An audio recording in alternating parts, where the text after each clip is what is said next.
एक गांव में रामलाल नाम का एक अमीर आदमी रहता था। वह छोटा कद का था और उसकी छोटी आंखें हमेशा चमकती रहती थीं। वह हमेशा मटमैले कपड़ों में रहता था और अपने पुराने चश्मे को बार बार ठीक करता रहता था। उसकी मुस्कान में हमेशा एक चालाकी झलकती थी। वह बहुत पैसे वाला था, लेकिन उतना ही कंजूस भी। रामलाल की पत्नी राधा एक शांत और दयालु महिला थी। वह हमेशा अपने पति के कंजूसी पर हैरान रहती थी, लेकिन उसका सम्मान करती थी। रामलाल अपने घर के छोटे से कमरे में बैठे पैसे गिन रहा था। कमरे की दीवारें धूल और मकड़ी के जालों से ढकी हुई थीं। लकड़ी की पुरानी मेज पर सिक्कों की ढेरी लगी हुई थी। एक एक पैसा कमाने में बहुत मेहनत लगती है, इसे व्यर्थ में खर्च नहीं करूंगा। गांव वाले उसकी कंजूसी के किस्से सुनाते थे। सेठ इतना अमीर है पर दान पुण्य का नाम नहीं लेता। हाँ, न तो गंगा स्नान के लिए जाता है और न ही किसी की मदद करता है। ऐसे पैसे किस काम के। माघ का महीना आया। गांव में हर ओर उत्साह था। सभी लोग गंगा स्नान और दान पुण्य के लिए तैयारी कर रहे थे। रामलाल के घर में पंडित जी आए। सेठ जी, इस पवित्र महीने में आपको गंगा स्नान के लिए जाना चाहिए। यह शुभ होता है, इससे सारे पाप नष्ट होते हैं। सुनिए, पंडित जी सही कह रहे हैं। आपको गंगा स्नान करने जाना चाहिए। रामलाल को गंगा घाट पर पंडों से डर लगता था, जो उससे दक्षिणा मांगेंगे। सब गंगा स्नान के लिए जोर दे रहे हैं। शमशान में भी तो वही गंगा बहती है। शमशान घाट पर कोई पंडित नहीं होगा, न पैसे देने की जरूरत पड़ेगी। रामलाल ने शमशान घाट पर गंगा स्नान का फैसला किया। वहां उसने ऐसी जगह ढूंढी जहां कोई पंडित न हो, ताकि उसे किसी को पैसे न देने पड़े। यहाँ अच्छा है, कोई नहीं है जो मुझसे पैसे मांगे। जब वह गंगा में नहा रहा था, भगवान शंकर उसे देखकर मुस्कुरा रहे थे। क्या हुआ भगवान, आप ध्यान में इतना हंस क्यों रहे हैं? देखो पार्वती, धरती पर एक कंजूस सेठ है जो दिन भर पैसा पैसा करता है, एक पैसा भी दान पुण्य नहीं करता। इसकी परीक्षा लेनी चाहिए, यह पैसे बचाने के लिए क्या क्या कर सकता है। भगवान शंकर ने पंडित का रूप धारण किया और उस जगह पर खड़े हो गए जहां रामलाल स्नान कर रहा था। आप कौन हैं? यहाँ कैसे आए? देखते नहीं मैं यहाँ स्नान कर रहा हूँ। भगवान शंकर ने पंडित के रूप में उत्तर दिया। मैं यहाँ का पंडा हूँ और यहाँ स्नान करने वालों से पैसे लेता हूँ। रामलाल घबरा गया। जिस दक्षिणा से बचने के लिए वह इस शमशान घाट की गंगा में स्नान करने आया था, वहां भी एक पंडा आ गया। उसने तुरंत ही मोल भाव करने लगा। ठीक है, मैं आपको 100 रुपए दक्षिणा दूंगा। ठीक है, अगर आप 100 रुपये ही दान करना चाहते हैं तो उतना ही सही। लेकिन अभी मेरे पास पैसे नहीं हैं, बाद में घर से लाकर दे दूंगा। ठीक है यजमान, अब भी आप गंगा स्नान करें। गंगा स्नान करने के बाद जैसे ही सेठ वहां से जाने लगा, पंडा के रूप में भगवान शंकर वहां आए। अरे, जा कहाँ रहे हैं श्रीमान? अपना नाम और पता तो लिखवा दें। सेठ रामलाल ने अपना नाम और पता लिखवाया और घर लौट आया, लेकिन रामलाल दक्षिणा देने नहीं गया। काफी समय बाद भी वह कंजूस दक्षिणा देने नहीं गया। तब भगवान शंकर पंडित का रूप धारण करके उस कंजूस के घर पहुंचे। वहां पहुंचकर पंडित ने बाहर से आवाज लगाई। तो क्या यह सेठ जी का घर है? कंजूस की पत्नी बाहर आई। हाँ, वह मेरे पति हैं। क्या मैं आपकी कोई मदद कर सकती हूँ? आपके पति ने शमशान घाट में स्नान करते समय दक्षिणा नहीं दी थी, इसलिए मैं उसे लेने आया हूँ।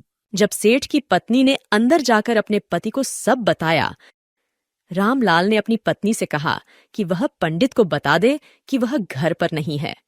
सेठ जी घर पर नहीं हैं और उन्हें लौटने में काफी समय लगेगा। पंडित ने खाना मांगा और कहा, ठीक है, मैं यहीं बैठकर उनका इंतजार करता रहूंगा। राधा ने यह बात सेठ को बताई। रामलाल ने जब यह सुना कि पंडित ने खाना भी मांगा है और कहा है कि वह सेठ का इंतजार करेगा, तो रामलाल ने अपनी पत्नी से कहा कि वह जाकर पंडित को बता दे कि वह बहुत बीमार हो गया है और बाद में आएगा। सेठ जी बहुत बीमार हैं। मैं एक अच्छा वैद्य भी हूँ और मैं सेठ जी का इलाज कर सकता हूँ। राधा ने यह बात सेठ रामलाल को बताई और वह सोचने लगा। फिर उसने कहा कि जाकर पंडित को बता दे कि वह मर गया है। राधा ने बाहर जाकर पंडित को बताया। सेठ जी मर गए हैं। पंडित ने तब सभी गांव वालों को बुलाया और बताया कि सेठ मर गया है। धीरे धीरे सभी गांव वाले इकट्ठा होने लगे। जल्दी से अर्थी तैयार की गई और सब शमशान घाट पहुंच गए। पंडित, जो असल में भगवान भोलेनाथ थे, मन ही मन मुस्कुरा रहे थे। भगवान शंकर जो पंडित का रूप धारण किए हुए थे, ने कंजूस सेठ के कान में कहा। अभी भी समय है, उठ जाओ, वरना आग लगने के बाद मौका नहीं मिलेगा। लेकिन कंजूस सेठ इतना कंजूस था कि वह चिता से नहीं उठा। उसकी कंजूसी देखकर भगवान शंकर बहुत प्रसन्न हुए और उसे अपने दर्शन देते हुए कहा कि वे उससे बहुत खुश हैं और वह जो चाहे मांग सकता है। यह सुनकर कंजूस सेठ रामलाल चिता से उठ खड़ा हुआ, लेकिन उसने कुछ ऐसा मांगा कि भगवान शंकर भी हक्के बक्के रह गए। सेठ ने कहा कि उसे कुछ नहीं चाहिए, बस उस पर जो 100 रुपये का उधार है वह माफ कर दें। इस कहानी से हमें यह सीखने को मिलता है कि कंजूसी और लालच हमें स्वार्थी बना देता है, और जब ऐसा अवसर आता है कि हमें ईश्वर मिल जाए, तब भी हमें पैसे और सांसारिक सुख से ही मोह बना रहता है। दोस्तों, अगर आप अभी तक हमारे साथ इस वीडियो में बने हुए हैं तो कृपा करके बताएं कि आप हमें किस प्रदेश से देख रहे हैं, ताकि हम आपको आपके अंचल की कहानी बनाकर दिखा सके। आपने कभी सोचा है कि रावण की सोने की लंका का असली रहस्य क्या है? एक भव्य महल जो शिव और पार्वती का स्वर्णमय निवास था, कैसे बना राक्षसों का किला? आइए चलिए उस अद्भुत और रहस्यमयी कथा की यात्रा पर, जहां दिव्यता और लोभ का टकराव बदल देता है पूरे ब्रह्मांड की कहानी। एक बार माता लक्ष्मी ने भगवान शिव और माता पार्वती को अपने बैकुंठ धाम में आमंत्रित किया। जब माता पार्वती और भगवान शिव वहां पहुंचे तो वे बैकुंठ धाम की अलौकिक भव्यता और सुंदरता से मंत्रमुग्ध हो गए। वापस कैलाश लौटने के बाद माता पार्वती ने शिव जी से एक भव्य महल बनवाने का आग्रह किया। भगवान, आप तो देवों के देव महादेव हैं, आपको तो सबसे भव्य और खूबसूरत महल में रहना चाहिए, जो तीनों लोक में सबसे उत्तम हो। माता पार्वती की बात सुनकर शिवजी उन्हें समझाने की कोशिश करते हुए कहते हैं, देवी, हमें महल की क्या आवश्यकता है? हम तो योगी हैं, महल के ऐश्वर्य में हमें कहाँ शांति मिलेगी? शिवजी ने अपनी ओर से माता पार्वती को बहुत समझाने की कोशिश की, लेकिन माता पार्वती अपना हठ नहीं छोड़ रही थीं। तब शिवजी ने भगवान विश्वकर्मा को बुलाया और उन्हें तीनों लोक में सर्वश्रेष्ठ महल का निर्माण करने को कहा। महादेव की आज्ञा मानकर भगवान विश्वकर्मा ने तीनों लोक के सबसे उत्तम स्थान पर सबसे भव्य महल का निर्माण किया। इसकी खूबसूरती देखकर देवता भी मोहित हो गए।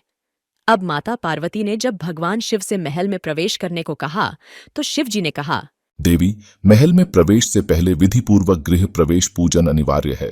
तभी नारद वहां आते हैं और भगवान शिव से पूछते हैं कि किस विषय पर चर्चा हो रही है। तब शिवजी नारद मुनि से कहते हैं कि नारद जी, आपकी माता महल में जल्द प्रवेश करने को आतुर हैं, अतः शीघ्र ही ऋषि विश्रवा को आप ले आएं, ताकि वे विधिपूर्वक गृह प्रवेश पूजन कर सकें। शिवजी की आज्ञा मानकर नारद मुनि ऋषि विश्रवा को लेने जाते हैं। ऋषि विश्रवा की पत्नी, जो कि दैत्यराज सुमाली की पुत्री थी, पूजा में शामिल हो जाती है। विधिपूर्वक पूजा समाप्त होती है। तब ऋषि विश्रवा भगवान शिव और माता पार्वती से जाने की आज्ञा मांगते हैं। तब भगवान शिव उनसे कहते हैं, ऋषिवर, यज्ञ अभी समाप्त नहीं हुआ है। जब तक आप दक्षिणा नहीं लेते, यह यज्ञ समाप्त नहीं हो सकता। ऋषि की पत्नी केकसी के मन में लालच आ जाता है। उसे शिवजी और माता पार्वती का महल बहुत पसंद आ जाता है। इसलिए जब शिवजी दक्षिणा मांगने के लिए कहते हैं तो वह अपने पति से कहती है कि अच्छा मौका है, दक्षिणा में आप शिवजी से यह महल मांग लें। तब ऋषि विश्रवा भगवान शिव से कहते हैं, भगवान, यदि आप मुझे दक्षिणा देना चाहते हैं तो यह खूबसूरत स्वर्ण महल मुझे दक्षिणा में दें। ऋषि की यह मांग सुनकर वहां उपस्थित सभी लोग हैरान रह जाते हैं, लेकिन भगवान शिव उन्हें निराश नहीं करना चाहते थे। इसलिए उन्होंने तथास्तु कहकर महल उन्हें दक्षिणा में दे दिया। इससे माता पार्वती बहुत क्रोधित हो गईं और ऋषि विश्रवा को श्राप देते हुए बोलीं, लोभी ब्राह्मण, तुमने अपनी पत्नी की बात में आकर मेरे प्रेम और सपनों के साकार स्वरूप को मुझसे छीनने का दुस्साहस किया है।